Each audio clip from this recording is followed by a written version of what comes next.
সরকারের পদত্যাগের এক দফায় আন্দোলনকারীরা শহীদ মিনারের সমাবেশ থেকে ২৪ ঘন্টার আলটিমেটাম, সংলাপে না যাওয়ার ঘোষণা। শিক্ষার্থীদের সাথে সংলাপের আগ্রহ প্রধানমন্ত্রীর, জানালেন গণভবনের দরজা খোলা। বিশ্ববিদ্যালয় সহ বিভিন্ন প্রতিষ্ঠানে প্রস্তাবিত পেনশন স্কিম বাতিল ঘোষণা। গাজীপুর, কুমিল্লা, ফরিদপুরে ব্যাপক সংঘর্ষ, ১১ শিক্ষার্থী গুলিবিদ্ধ, পুলিশের গাড়িতে আগুন। বরিশালে ছাত্রলীগ কর্মীকে অস্ত্রসহ ধরে গণপিটুনি। শিক্ষার্থীদের আন্দোলনে শুধু সমর্থন নয়, সহযোগিতার ঘোষণা বিএনপির। আজ মাঠে নামার ঘোষণা আওয়ামী লীগের। দেখছিলেন সংবাদ শিরোনাম, এবার বিস্তারিত। সরকারের পদত্যাগের এক দফা দাবি ঘোষণা করেছে বৈষম্য বিরোধী ছাত্র আন্দোলন। কেন্দ্রীয় শহীদ মিনারে শনিবার হাজার হাজার মানুষের সমাবেশে সমন্বয়ক নাহিদ ইসলাম এই ঘোষণা দেন। আর নয় ৯ দফা, স্রেফ এক দফার দাবিতে ছাত্র জনতার ঢল রাজধানী ঢাকার বুকে। সেখান থেকে দেয়া হয়েছে রবিবারের অসহযোগ আন্দোলন সফলের ডাক। মোহাম্মদ সেলিমের ক্যামেরা বিস্তারিত ফরুক বাবু রিপোর্টে। কোটা সংস্কারের দাবি ঘিরে শুরু হওয়া অরাজনৈতিক আন্দোলন এখন সরকার পতনের স্লোগানে উত্তাল। রাজধানীর বিভিন্ন প্রান্ত থেকে বিক্ষোভ মিছিল নিয়ে হেঁটে এভাবে শহীদ মিনারে পৌঁছাতে থাকে ছাত্র জনতার ঢল। বেলা ২:৩০টার পর শহীদ মিনার এলাকায় বিশাল জনসমাগম। ছাত্র জনতার ক্ষোভের প্রকাশ স্লোগানে স্লোগানে। বিকাল ৪টার পর তিল ধারণের ঠাঁই ছিল না শহীদ মিনার এলাকায়। এক দফা এক দাবির সংঘবদ্ধ স্লোগান, বৃদ্ধ থেকে শিশু সবার কণ্ঠে। মা, ছেলে, ভাই, বোন, বাবা সবার মিলনমেলা হয়ে ওঠে বাঙালির প্রথম ঘুরে দাঁড়ানোর আন্দোলন, ভাষার জন্য রক্ত দেয়া সেই শহীদ বেদিতে। সেখানে আজও উঠেছে ভাই হারানোর ব্যথা বুকে নিয়ে বোনের আর্তনাদ। আমরা ২৪ ঘন্টার জন্য সময় দিয়েছি ৯ দফা মানার জন্য, না হলে আমাদের দাবি একটাই, শেখ হাসিনার পদত্যাগ। রবিবারের মধ্যে আমরা এক দফা দাবি দায়ী করবো এবং শেখ হাসিনাকে নামিয়ে ছাড়বো পদত্যাগ। এই ছাত্র সমাজ ৫২, ৭১, ৬৬, ৬৯ কেউ রুখতে পারেনি। এই ছাত্র সমাজকে শেখ হাসিনা রুখতে পারবে না। এই দাবি আমরা না মানা পর্যন্ত আমরা ঘরে উঠবো না। বাঙালিরা খেপলে দাঁড়ায় রাখতে পারবে না। সন্তানের বুকের তাজা রক্তের প্রতিঘাত জানাতে থামছিল না মায়ের অভিশাপ। আমাদের সন্তানেরা মরে গেল, এভাবে গুলি করলো, কোনো মায়ের কেটে মেরে নেওয়া যায়, ঘুমাইতে পারি না। পুলিশ নির্বিচারে হত্যা করবে আমার ছেলেপেলে দেখে, আর আমরা এখানে ঘরে বসে থাকতে হয় না। আমাদের বাচ্চাদের উপর এতটা অত্যাচার হয়েছে যেটা আমাদের আমরা ঘরে বসে থাকতে পারি নাই। সাধারণ মানুষের ঢলে নিজেদের বিচ্ছিন্ন না করে এই কাতারে কাঁধে কাঁধ মিলিয়েছেন অভিনয় শিল্পীরাও। ব্যাংকের মধ্যে ধাক্কা দিয়ে বাচ্চাদেরকে ফেলে দেওয়া হয়, একটা স্বাধীন দেশের সীমানা পাহারা দেওয়া যে বিজিবির কাজ, সেই বিজিবিকে নিয়ে আসা হয় শহরের রাজধানীতে বাচ্চাদেরকে গুলি করার জন্য। এই যখন দেশের অবস্থা, সেই দেশে আসলে সরকারের কাছে কারো কোনো দাবি নাই। এক নেতার ডাকে যখন দেশ স্বাধীন হয়ে গেছে, তাহলে এতজন ছাত্রের ডাকে কি না হতে পারে। আবারও বলছি, আমি একাত্মতা ঘোষণা করছি। ছাত্ররা যে ৯ দফা দিছে, গোলাপানগুলো দিছে, এটার সাথে আমি একমত। ছাত্ররা যা দাবি করছে তার সাথে সংহতি প্রকাশ করতে এসেছি। কেন্দ্রীয় শহীদ মিনারে আন্দোলনকারীদের সাথে রিকশা চালকরা অংশ নিয়ে স্লোগান দেন। এদিকে বিকেল ৫:৩০টার দিকে সমন্বয়ক নাহিদ ইসলাম মাইকে সমবেত মানুষের উদ্দেশ্যে ২৪ ঘন্টার আলটিমেটাম দেন। বাংলাদেশের মানুষের জীবনের নিরাপত্তা, সমাজের ন্যায় বিচার প্রতিষ্ঠার জন্য আমরা এক দফার সিদ্ধান্তে উপনীত হয়েছি। এই সরকার কোনোভাবে আর ১ মিনিটও ক্ষমতায় থাকার। আপনারা কেউ অফিসে যাবেন না, তবে মাস শেষে বেতন নিতে যাবেন। শিক্ষা প্রতিষ্ঠান সমূহের সকল কার্যক্রম অনির্দিষ্টকালের জন্য বন্ধ থাকবে। প্রবাসীরা ব্যাংকিং চ্যানেলে কোনো প্রকার রেমিটেন্স পাঠাবেন না। ফরুক বাবু, বাংলা ভিশন, ঢাকা। সরকার পতনের এক দফা আন্দোলনে উত্তাল ঢাকা। শিক্ষার্থী, শিক্ষক ও অভিভাবক সহ সর্বস্তরের মানুষের অংশগ্রহণে শনিবার কার্যত অচল ছিল পুরো রাজধানী। আন্দোলনকারীদের স্পষ্ট ঘোষণা, শহীদের রক্তের উপর পা দিয়ে সরকারের সঙ্গে কোনো আলোচনাই হবে না। শেখ হাসিনার পদত্যাগ পর্যন্ত আন্দোলন চালিয়ে যাওয়ার ঘোষণা দেন তারা। মহিবুল্লাহ মুহিবের রিপোর্টে বিস্তারিত।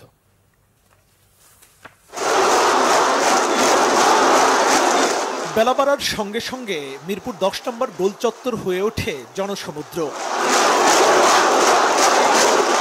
স্কুল, কলেজ, বিশ্ববিদ্যালয়ের শিক্ষার্থীদের নানা স্লোগানে উত্তাল পুরো এলাকা। হাতে হাতে প্লাকার্ড আর গ্রাফিতি জানান দিচ্ছে যে কোনো মূল্যে দাবি আদায় করেই ঘরে ফিরবেন তারা।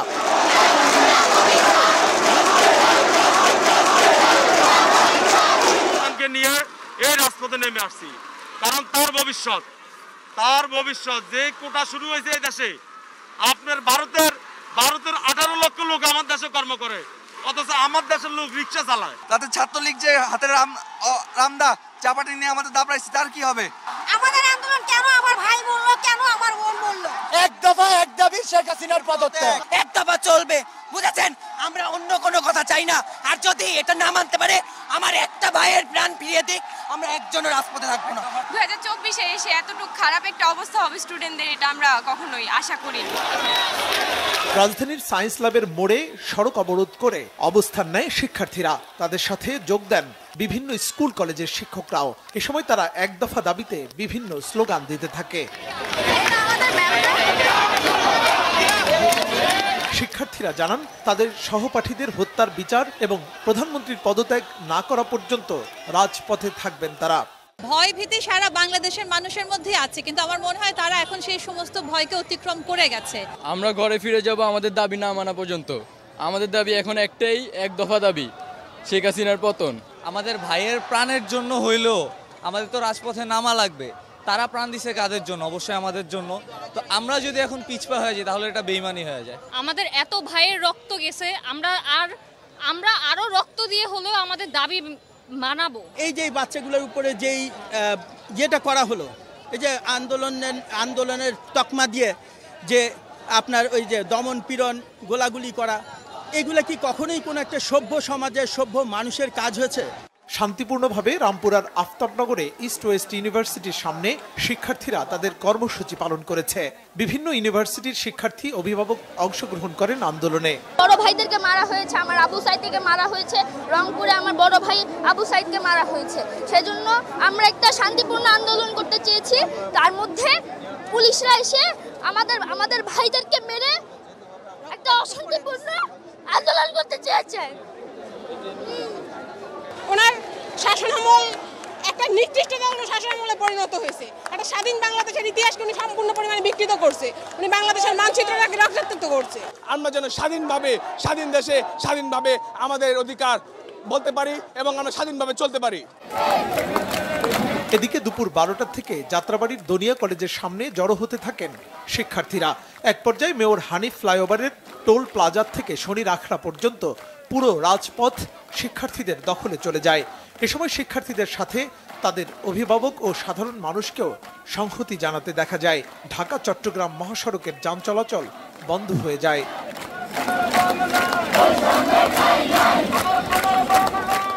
মুহিবুল্লাহ মুহিব, বাংলা ভিশন, ঢাকা। কর্মসূচিতে হামলা ও হত্যার প্রতিবাদে শনিবারও দেশের বিভিন্ন জায়গায় বিক্ষোভ ও গণমিছিল করেছে বৈষম্য বিরোধী শিক্ষার্থীরা। গাজীপুরের মাওনায় আন্দোলনকারীদের সাথে পুলিশের ব্যাপক সংঘর্ষ হয়েছে। গুলিবিদ্ধ হয়েছে 6 শিক্ষার্থী। আগুন দেওয়া হয়েছে পুলিশের 3টি গাড়িতে। ফরিদপুরে আন্দোলনকারীদের সাথে পুলিশ, ছাত্রলীগ ও যুবলীগের নেতাকর্মীদের সংঘর্ষে আহত হয়েছেন কয়েক শিক্ষার্থী। প্রতিনিধিদের পাঠানো তথ্য ও ছবিতে ডেস্ক রিপোর্ট।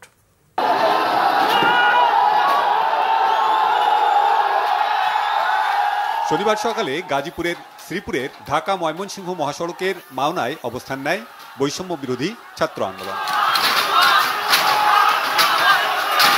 এ সময় চৌরাস্তার ফ্লাইওভারের নিচে আওয়ামী লীগের নেতাকর্মীরা অবস্থান নিলে উত্তেজনা দেখা দেয়। শুরু হয় সংঘর্ষ।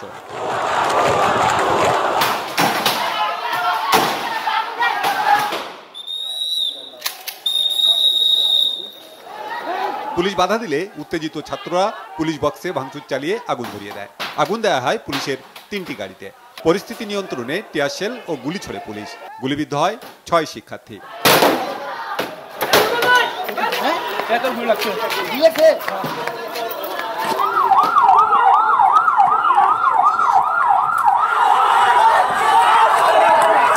ফরিদপুরে আন্দোলনকারীদের সাথে পুলিশের সংঘর্ষ হয়। শহরের পশ্চিম খাবাসপুরে শ্রমিক লীগ, ছাত্রলীগ ও যুবলীগের নেতাকর্মীরা শিক্ষার্থীদের মিছিলে হামলা চালালে এর সূত্রপাত হয়। পরে আন্দোলনকারীদের ধাওয়া খেয়ে শ্রমিক লীগের নেতাকর্মীরা পালিয়ে গেলে পুলিশ আন্দোলনকারীদের ছত্রভঙ্গ করতে টিয়ার শেল, সাউন্ড গ্রেনেড ও রাবার বুলেট ছোড়ে। এতে বেশ কয়েকজন আহত হন।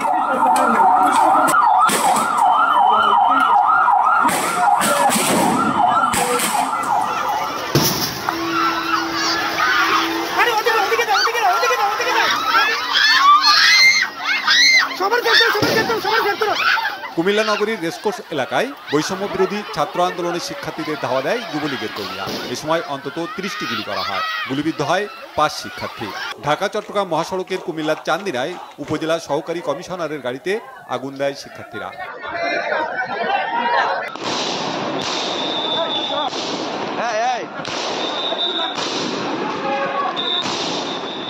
সিলেটে পুলিশের সাথে আন্দোলনকারীদের সংঘর্ষ হয়। নগরীর চৌহাট্টায় কেন্দ্রীয় শহীদ মিনার এলাকায় পুলিশ গুলি ও টিয়ারশেল ছুড়লে আন্দোলনকারীরা ইটপাটকেল নিক্ষেপ করে।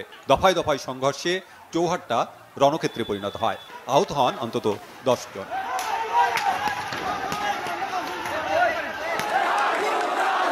নরসিংদীতে ঢাকা সিলেট মহাসড়কে বিক্ষোভ করে বৈষম্য বিরোধী শিক্ষার্থীরা। একই সময়ে মহাসড়ক অবরোধ করা হয় মাধবদী বাস স্ট্যান্ডের রাইন ওকে মার্কেট এলাকায়। শিক্ষার্থীদের সাথে কর্মসূচিতে যোগ দেয় অভিভাবক সহ বিভিন্ন শ্রেণী পেশার মানুষ।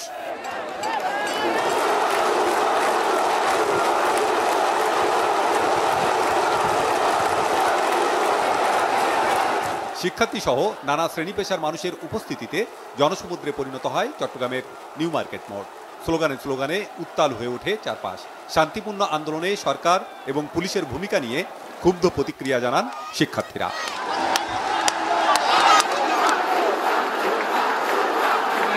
বগুড়ায় বিক্ষোভকারীদের সঙ্গে পুলিশের দফায় দফায় সংঘর্ষ ও ধাওয়া পাল্টা ধাওয়া হয়। শিক্ষার্থীদের ছত্রভঙ্গ করতে টিয়ারশেল ও রাবার বুলেট ছোড়ে পুলিশ। পুরো শহর পরিণত হয় রণক্ষেত্রে। পূর্বঘোষিত কর্মসূচির অংশ হিসেবে শিক্ষার্থীরা জড়ো হয় রাজশাহী প্রকৌশল ও প্রযুক্তি বিশ্ববিদ্যালয়ের সামনে। সেখান থেকে মিছিল নিয়ে রাজশাহী ঢাকা মহাসড়ক অবরোধ করে তারা। বৃষ্টি উপেক্ষা করেই বিশ্ববিদ্যালয়ের শিক্ষক, শিক্ষার্থী, আইনজীবী ও শ্রমিক সহ বিভিন্ন শ্রেণী পেশার মানুষ এতে অংশ নেয়।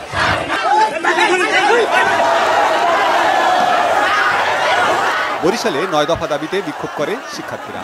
এ সময় এক ছাত্রলীগ কর্মীকে অস্ত্রসহ আটক করে গণপিটুনি দেয় শিক্ষার্থীরা। বিএম কলেজ মসজিদ গেটের সামনে থেকে মিছিল নিয়ে নগরীর নথুল্লাবাদ বাস স্ট্যান্ডে গিয়ে অবস্থান করে শিক্ষার্থীরা। এদিকে নগরীর হাতেমালি কলেজের চৌমাথায় পুলিশের একটি ভ্যানে আগুন দেয় আন্দোলনকারীরা। ভাঙচুর করা হয় পুলিশ বক্স। জামালপুরে পুলিশের ব্যারিকেড ভেঙে বিক্ষোভ মিছিল করে বৈষম্য বিরোধী ছাত্র আন্দোলন। নতুন হাই স্কুল মোড়ে বাধা দেয় পুলিশ।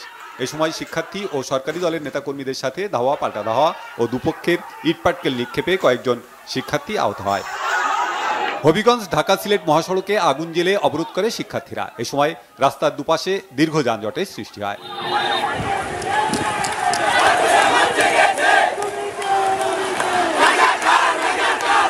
নারায়ণগঞ্জের চাষাড়ার শহীদ মিনার ও বিজয় স্তম্ভের সামনে অবস্থান নিয়ে বিক্ষোভ করে বিভিন্ন শিক্ষা প্রতিষ্ঠানের শিক্ষার্থীরা।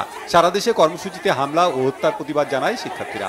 এ সময় নারায়ণগঞ্জের চাষাড়া থেকে বঙ্গবন্ধু সড়কে যানবাহন চলাচল বন্ধ হয়ে যায়। ময়মনসিংহে বিক্ষোভ সমাবেশ করে বৈষম্য বিরোধী ছাত্র আন্দোলনকারীরা। বিভিন্ন স্কুল কলেজের শিক্ষার্থীরা টাউন হল মোড়ে অবস্থান নেয়। সংহতি জানায় ময়মনসিংহ মেডিকেল কলেজের শিক্ষার্থীরা। ঝিনাইদহেও মিছিল ও সমাবেশ করে কোটা বিরোধী আন্দোলনকারীরা। শহরের আরাবপুর থেকে মিছিল বের করা হয়, পায়রা চত্বরে গিয়ে শেষ হয়। পাবনায় 9 দফা দাবিতে বিক্ষোভ মিছিল বের করে বৈষম্য বিরোধী ছাত্র আন্দোলন। বৈরী আবহাওয়ার মধ্যেও এ কর্মসূচি পালন করে তারা। সিরাজগঞ্জের বাজার স্টেশনে পানির ফোয়ারা চত্বর থেকে মিছিল বের করে বৈষম্য বিরোধী ছাত্র আন্দোলনের শিক্ষার্থীরা। Bangla vision news desk. প্রধানমন্ত্রী শেখ হাসিনা বলেছেন, গণভবনের দরজা খোলা। কোটা আন্দোলনকারীদের সাথে তিনি বসতে চান। প্রয়োজনে অভিভাবকদের নিয়েও তারা যেতে পারে বলে জানান তিনি। শেখ হাসিনা বলেন, কোনো সংঘাত চান না তিনি। আটক সাধারণ ছাত্রদের মুক্তির নির্দেশও দেন প্রধানমন্ত্রী। বলেন, প্রতিটি হত্যাকাণ্ডের বিচার করা হবে। রকনুজ্জামানের রিপোর্ট। কোটা সংস্কার আন্দোলনকে ঘিরে দেশজুড়ে চলমান আন্দোলন, ব্যাপক সহিংসতা ও অসংখ্য প্রাণহানির প্রেক্ষিতে উদ্ভূত চলমান পরিস্থিতির মধ্যে শনিবার পেশাজীবী সমন্বয় পরিষদের কেন্দ্রীয় নেতাদের সাথে গণভবনে মতবিনিময় করেন প্রধানমন্ত্রী শেখ হাসিনা। বৈঠকে আন্দোলনকারীদের সাথে বসতে নিজের আগ্রহের কথা জানান প্রধানমন্ত্রী। বলেন, কোনো ধরনের সংঘাত চাই না। আমার সাথে যদি বসতে চায় তাহলে আমি বসতে রাজি। তারা যদি এখনো আসতে চায়, কথা বলতে চায়, আমি তাদের সাথে কথা বলতে চাই, তাদের কথা শুনতে চাই, তাদের দাবি কি কি বাকি আছে আমি এটা শুনতে চাই, এবং যেটা আমাদের সাধ্যমতো সেটা আমি পূরণ করতে চাই। আমি এই সংঘাত চাই না। তারা যদি বসতে চায় আমার সঙ্গে, এই আন্দোলনকারীরা, কোটা আন্দোলনকারীরা, আমি তাদের সাথে বসবো, তাদের কথা শুনবো, তাদের দাবি দেওয়া এ পর্যন্ত যা মেনে নিয়েছে আরও কিছু আছে কিনা সেটা হয়তো শুনতে হবে। এবং আপনাদের সামনে আমি বলতে চাচ্ছি যেটা দেশবাসীরও জানা উচিত যে আমি কখনোই আমার দরজা বন্ধ করিনি। গণভবনের দরজা খোলা। যখনই এই আন্দোলনকারীরা কথা বলতে চায়, আলোচনা করে সমাধান করতে চায়, আমি তাদের সাথে নিজেই বসতে রাজি। আমি আবারও বলছি যে আন্দোলনকারীরা যদি আলোচনা করতে চায়, আমি এখনও রাজি। যে কোনো সময় তারা আসতে পারে, আলোচনা করতে পারে, দরকার হলে তাদের গার্জিয়ানদের নিয়েও আসতে পারে। আটক সাধারণ ছাত্রদের মুক্তির নির্দেশনাও দেন প্রধানমন্ত্রী। হত্যাকাণ্ডের সঙ্গে যারা জড়িত, সে যেই হোক, অবশ্যই তাদের বিচার করা হবে, এবং যারা জড়িত তদন্ত করেই তা বের করা হবে। যারা অস্ত্রধারী, যেমন রংপুরে একটা ঘটনা ঘটেছে, যে পুলিশ দায়ী সেই পুলিশকে সাসপেন্ড করা হয়েছে এবং তার বিরুদ্ধে তদন্ত হচ্ছে এবং তার বিচার হবে।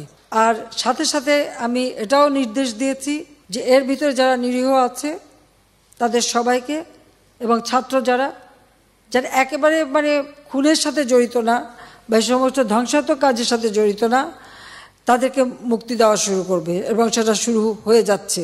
যারা যারা দোষী ঠিক তাদেরকে চিহ্নিত করে তারা থাকবে, কিন্তু বাকিরা যাতে মুক্তি পায় সে ব্যবস্থাটা কিন্তু আমরা করে দিয়েছি।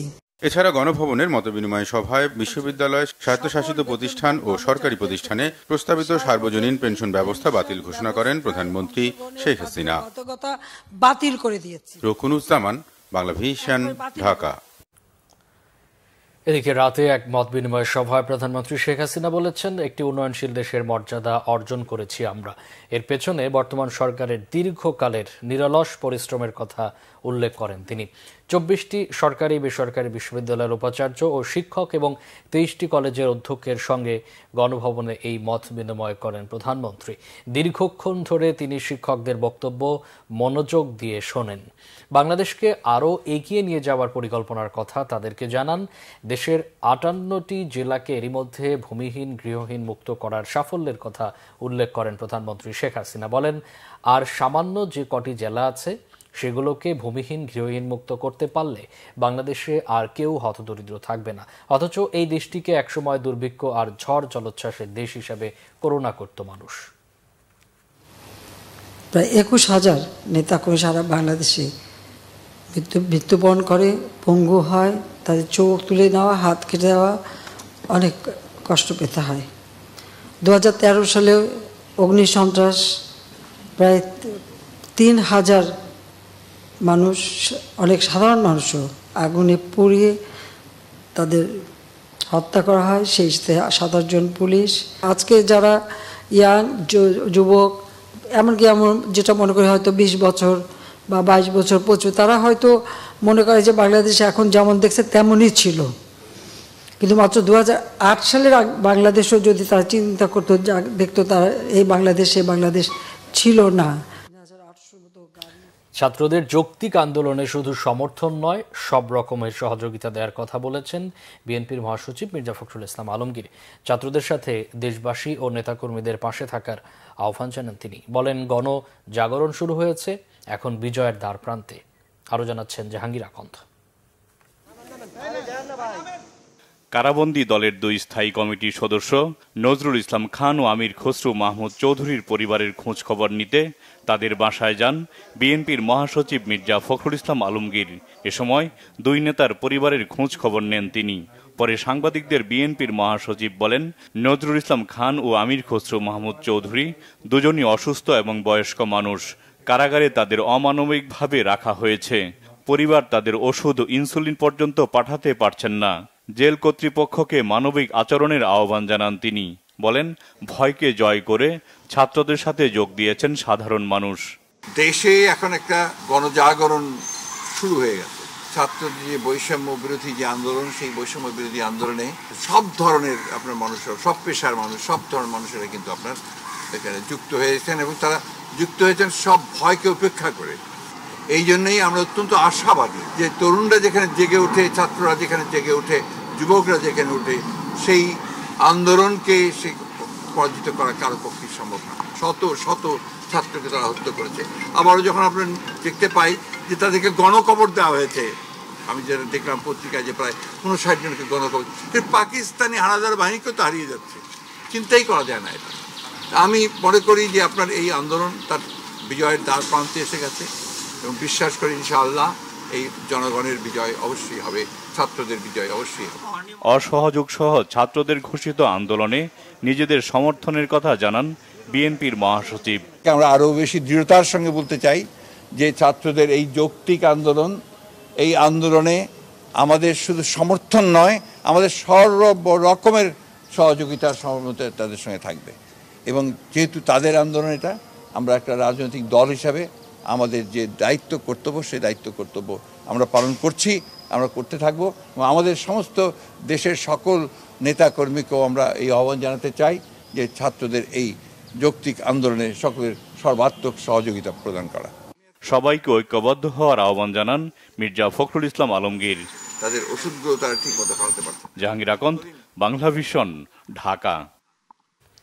আওয়ামী লীগ সাধারণ সম্পাদক ওবায়দুল কাদের অভিযোগ করেছেন, গণতান্ত্রিকভাবে নির্বাচিত সরকারকে উৎখাতের ষড়যন্ত্র করছে সাম্প্রদায়িক অপশক্তি। আজ রাজধানী সহ সব মহানগরে জমায়েতের পাশাপাশি সারা দেশের ইউনিয়ন পর্যায়ে জমায়েত করবে আওয়ামী লীগ। গোলাম মইনুল হাসানের রিপোর্ট। শিক্ষার্থীদের আন্দোলনে দেশজুড়ে চলমান অস্থিরতার মধ্যে ধানমন্ডির আওয়ামী লীগের রাজনৈতিক কার্যালয়ে সংবাদ সম্মেলন করেন দলের সাধারণ সম্পাদক ওবায়দুল কাদের। তিনি অভিযোগ করেন, বাংলাদেশকে অকার্য রাষ্ট্রে পরিণতের চেষ্টা চলছে, কিন্তু অশুভ শক্তির তৎপরতা সফল হতে দেওয়া হবে না। যারা বাংলাদেশকে অকার্যকর রাষ্ট্র পরিণত করতে এবং দেশকে খাদের কিনারা নিয়ে যেতে চায়, এই অশুভ শক্তির অশুভ তৎপরতা আমরা সফল হতে দিতে পারিনি। ওবায়দুল কাদের অভিযোগ করেন, সামাজিক যোগাযোগ মাধ্যমে সন্ত্রাসীরা বিভিন্ন অপপ্রচার চালাচ্ছে, দেশবিরোধী একটি মহল চলমান সংকট জিয়ে রেখে ফায়দা লুটার তৎপরতা চালাচ্ছে। দুর্যোগপূর্ণ আবহাওয়া, অন্যদিকে আমরা কনফ্রন্টেশনে জড়াতে চাই, সে কারণে আমরা সংঘাত হতে পারে এ ধরনের প্রোগ্রাম আমরা এড়িয়ে চলেছি। গতকাল এবং আজকেও আমাদের নির্ধারিত কর্মসূচি ছিল। আগামীকাল নতুন করে প্রোগ্রাম দিয়েছে। ঢাকা সিটির সব ওয়ার্ডে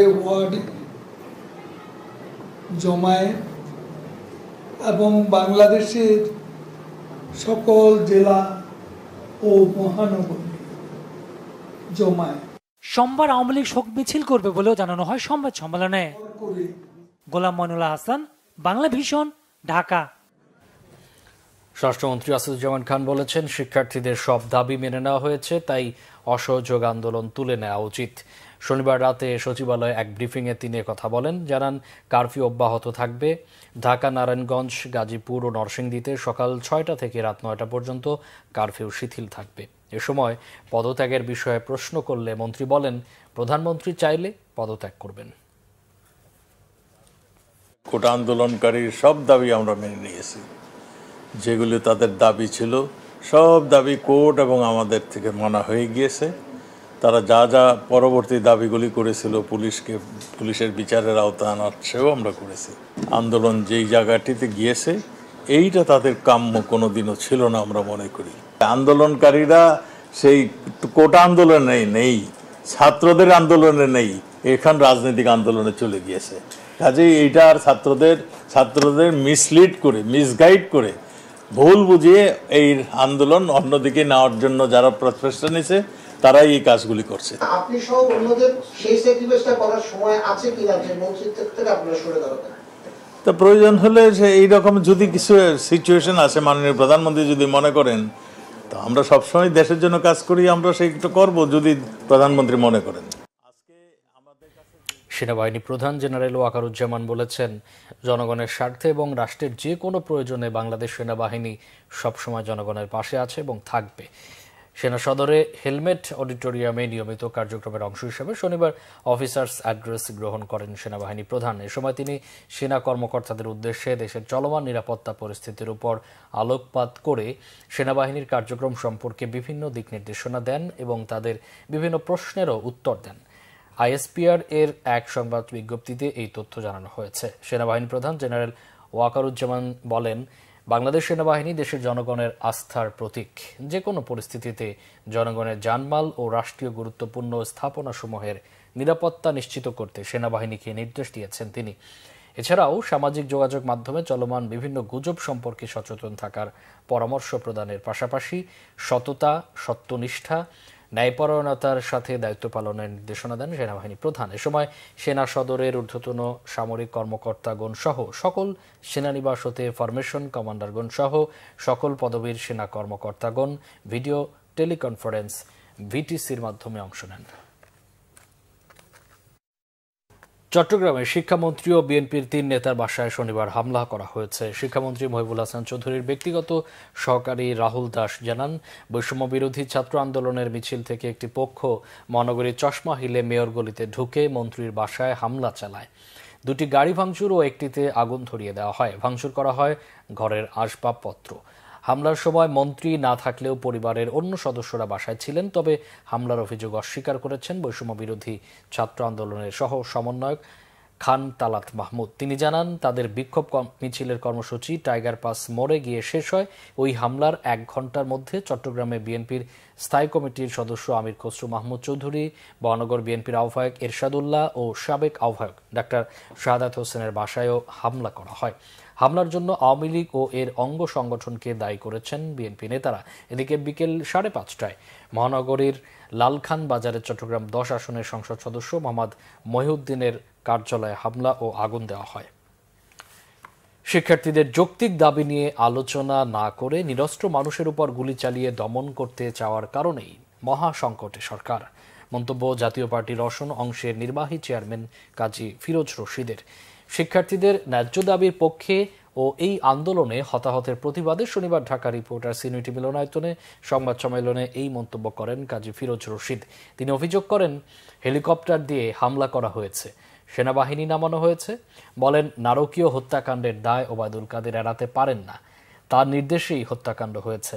ওবায়দুল কাদেরের বিচার করতে প্রধানমন্ত্রীর প্রতি আহ্বান জানান কাজী ফিরোজ রশিদ। বলেন, অতি উৎসাহী পুলিশ কর্মকর্তা হারুনুর রশিদ ও বিপ্লব কুমারকে 24 ঘন্টার মধ্যে সরকার থেকে চাকরি থেকে বরখাস্ত করতে হবে। মানুষকে ধরে নিয়ে আবার জাতির সাথে তামাশা করে। রাষ্ট্রের বিপুল পরিমাণ অর্থ যারা লুটপাট করেছে তারা যেন দেশ ছেড়ে পালিয়ে যেতে না পারে, সেজন্য বিমানবন্দরে পাহারা দেওয়ার আহ্বান জানিয়েছেন কাজী ফিরোজ রশিদ।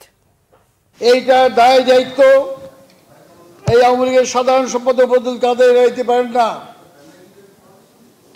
উনি যেহেতু ছাত্রদের দমন করার জন্য নির্দেশ দিয়েছিলেন, তার পরিপ্রেক্ষিতে শত শত মায়ের কোল খালি হয়ে গেছে। এই জন্য ওবায়দুল কাদেরকে আমরা বিচারে কাঠগড়ায় আনতে চাই। তাকে 24 ঘন্টার মধ্যে পদত্যাগ করতে হবে, মন্ত্রিত্ব ছাড়তে হবে। ডিবি হারুন সাহেব আর এই যে বিপ্লব সরকার, এই দুজনকে 24 ঘন্টার মধ্যে তাদের চাকরিচ্যুত করে তাদের জন্য সমস্ত উপকার হয়েছে। এই গুলি নায়ক তারা মানুষকে ধরে নিয়ে চোখ বন্ধ করে তাদের অফিসে নিয়ে তাদেরকে নির্যাতন করেছে। এই ছিল এখনকার মতো। পরে সংবাদ সকাল 7:30টায় দেখার আমন্ত্রণ রইল। এছাড়া বাংলা ভিশন সংবাদ ও সংবাদ সংশ্লিষ্ট অনুষ্ঠান দেখতে ভিজিট করুন www.bpnews24.com ও facebook.com/banglavisionnews এবং সাবস্ক্রাইব করুন youtube.com/banglavisionnews। এতক্ষণ সাথে থাকায় অসংখ্য ধন্যবাদ।